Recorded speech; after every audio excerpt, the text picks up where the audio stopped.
Good, hello friends, my name is Mel and welcome back to my channel. So today we're going to be talking about all the books that I'm going to be reading in October. However, it's going to be with a twist. I will be participating in Owntober 2022. Owntober is Read What You Own October 2022. They wrote, "This October, I'm going to prioritize my unread books to avoid mindlessly buying and borrowing books. Like a lot of book lovers, I've acquired quite a bit of unread books. I want to make a dent in my ever-growing physical TBR pile. I'm going to commit to reading what I own and encourage you to join me. There are no rules, just use the hashtag Owntober2022 to share your posts." So I'm going to make, obviously, this video, and then of course I'm going to do the accompanying Instagram post. I'm also going to take you guys through the pop sugar challenges that I've been kind of loosely participating in. At the start of the year, I wrote about 10 to 12 prompts or challenges that I wanted to complete from the pop sugar list. Last year, I printed out the full pop sugar list and I didn't get to like 85% of them, but that's also because I wasn't really reading last year.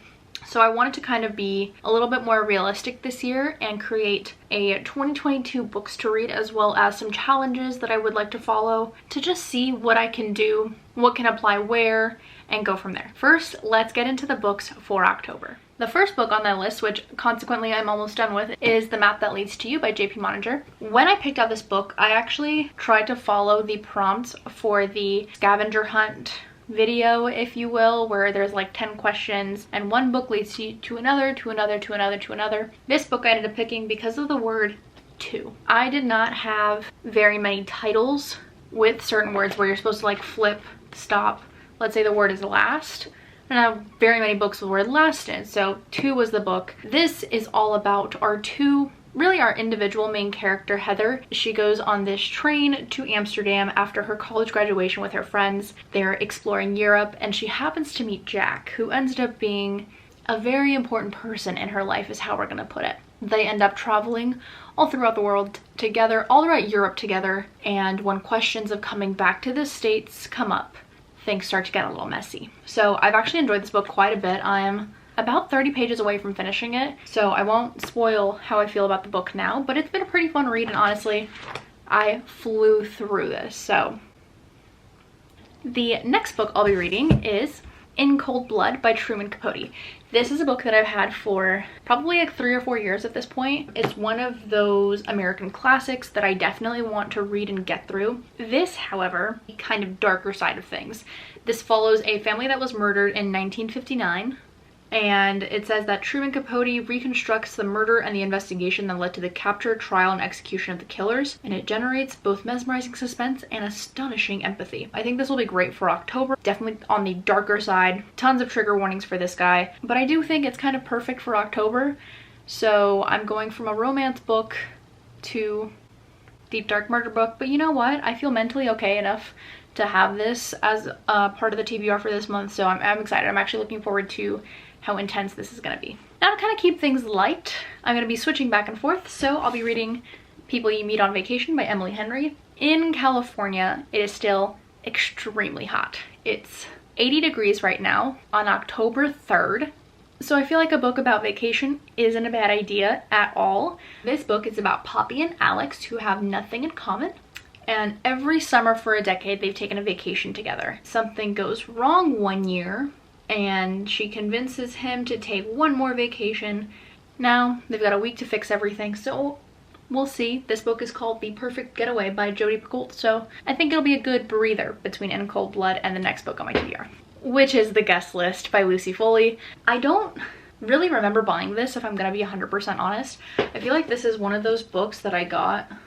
It looks like I just bought this from Target or something, but I totally thought this was gonna be a book outlet book, but I don't remember buying this like at all. But it's here. I have it physically, clearly.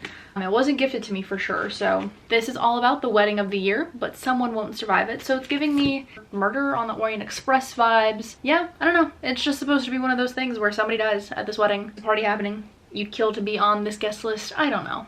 I'm sure people know what this book is about. I would much rather go into this pretty blind. It says, an exclusive wedding on a remote Irish island. The bride, the plus one, the best man, the wedding planner, the bridesmaid. All have a secret, all have a motive, but only one is a murderer. So I really enjoy these kinds of stories, and I'm hopeful that I'll enjoy the suspense that this puts me through. because like I said, if I'm thinking about kind of a thriller, spooky book, this is the vibe. So I'm excited. I'm looking forward to it. So we'll see. So here is the stack of books, quite frankly, in that order as well. I'm really looking forward to reading these books, and some of them actually do follow some of the pop sugar prompts, so let's get into those now. So in 2022, I decided that I was going to follow the challenges for a book published in 2022, a book on a plane, train, or cruise ship, a hashtag book talk recommendation, a book about the afterlife, a book set in the 80s, a book you can read in one sitting, a book set during a holiday, a book you know nothing about, a duology, and a book featuring a party. So for the ones that I've already completed, let's go over that. For a book published in 2022, I read Hard Work Pays Off by Matt Fraser.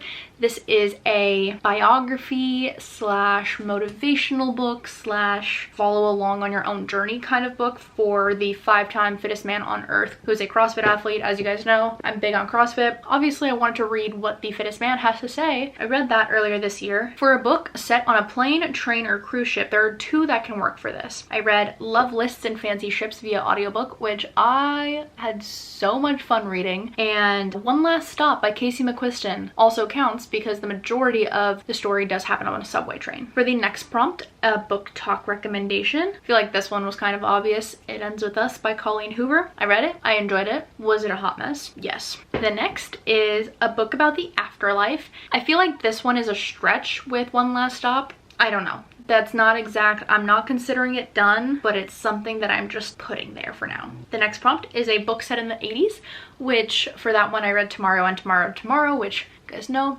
I absolutely loved, by Gabrielle Zevin. The next is a book you can read in one sitting. I almost want to give this to a Matt Belisiu because I read it realistically in like 2 sittings, but I'm not going to give it to it because I did have to break it up. The next is a book set on holiday, and for that one, People You Meet on Vacation is perfect. So this will definitely meet the bill for that. For a book you know nothing about, I read It Happened One Summer. I knew absolutely nothing about that book going into it.